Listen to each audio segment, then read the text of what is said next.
Global Typhoon, Chairman TV. Weather update. Helping homeless people. Please subscribe.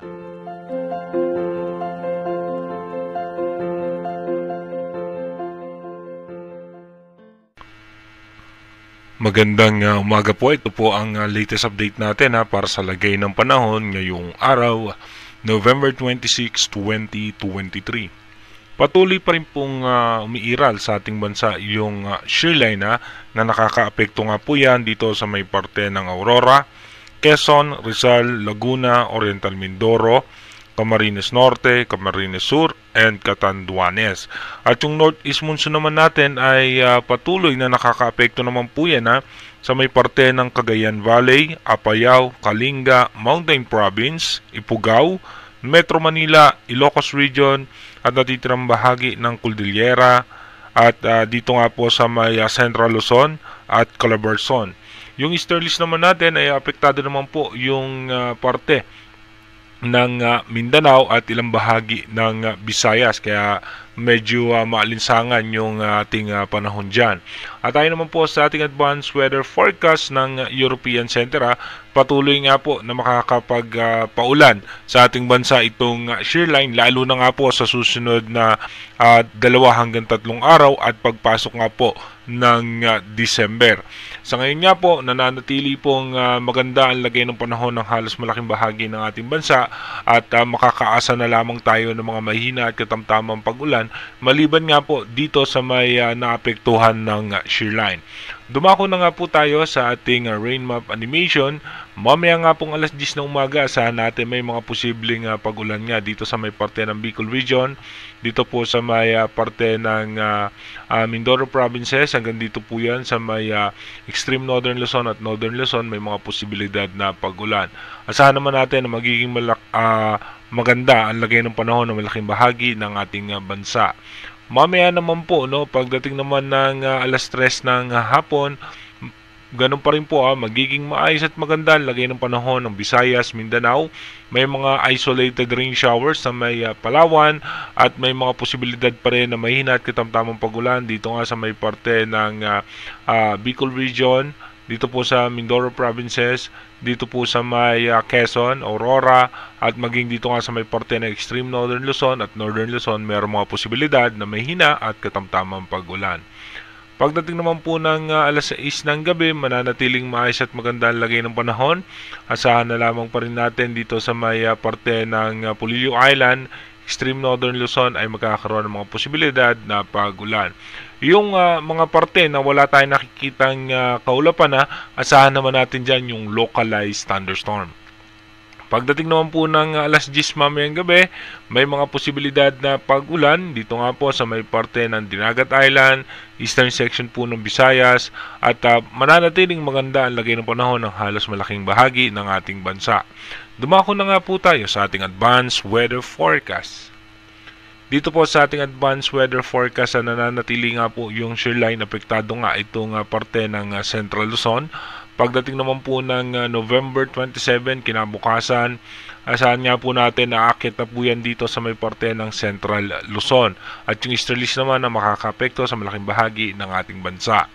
Pagpasok naman po ng November 28, mananatili pong magiging maulan dito nga naman sa may parte ng Northern Luzon at Central Luzon dahil pa rin po sa muling pagbugso ng shear line na magpapaulan naman sa atin dito nga po sa may Central Luzon. Kung mapapansin nyo nga po yung malakas na pagbugso muli ng northeast monsoon o yung amihan, yan po ay magaganap sa darating na November 28. Pagdating naman po ng November 29, mapapansin nyo nga po dito po sa part ng Mindanao at Visayas, easterlies po yun nakakaapekto at magkakaroon ng high pressure area dito nga sa may parte ng Japan, at yung shear line dito nga pa rin po yan sa eastern section ng Luzon. Pagdating naman po ng November 30, asahan pa rin po natin may mga posibilidad na pag-ulan dito sa may parte ng Mindanao, Visayas. Ito po ay may hina at katamtaman na paminsan-minsan mayroong pagbuhos ng malalakas na pag-ulan. Habang yung shear line ay apektado pa rin po ang extreme Northern Luzon at Northern Luzon. Pagdating naman po ng December 1, ito na po yung pagpasok ng unang araw ng December, magiging maulan nga po yung Central Luzon at Southern Luzon. Kaya iba yung pag-iingat sa ating mga kababayan, maging dito nga sa may parte ng Mindanao at Visayas, rather ng Palawan, ay magiging posibleng maulan. Pagdating naman ng December 2, no, mas malalakas na pag-ulan ay posibleng asahan sa may extreme Northern Luzon at Northern Luzon. Kung mapapansin nga po natin dito nga po ay makapal masyado yung mga ulap na posibleng magdulot yan ng malalakas na pag-ulan. At halos malaking bahagi ng ating bansa ay makakaranas ng mga posibilidad na pag-ulan. Pagdating naman po ng December 3, dito po mapapansin nga po natin by December 3, tuloy-tuloy nga po na may mga malalakas na pag-ulan sa may parte ng Northern Luzon, may mga pag-ulan sa Palawan, at mahina at katamtamang pag-ulan sa may Visayas and Mindanao. Pagdating naman po ng December 4, dito mapapansin nyo nga po yung malakas na pagbugso ng Northeast Monsoon o yung amihan at yung makakapal na kaulapan na bunsod naman ng shear line ay posibleng magpaulan yan sa may parte na naman ng Visayas at ng Mindanao. Pagdating naman po ng December 5, may mga pag-ulan po tayong mararanasan dito nga po sa may parte ng Mindanao. Kung mapapansin nyo nga po, mananatiling lumalakas yung Northeast Monsoon na nakakaapekto po yan sa ating bansa.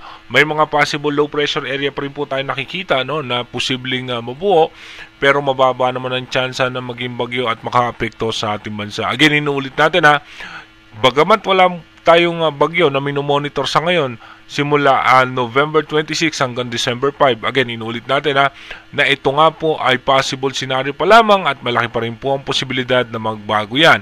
Kahit nga po wala tayong posibleng bagyo o mga low pressure area na makakaapekto, mananatili pong magpapaulan yung shear line dito nga po sa malaking bahagi ng ating bansa na posibleng magdulot ng mga pagbaha at pagguho ng lupa. Mag-iingat po tayo palagi. God bless po sa ating lahat.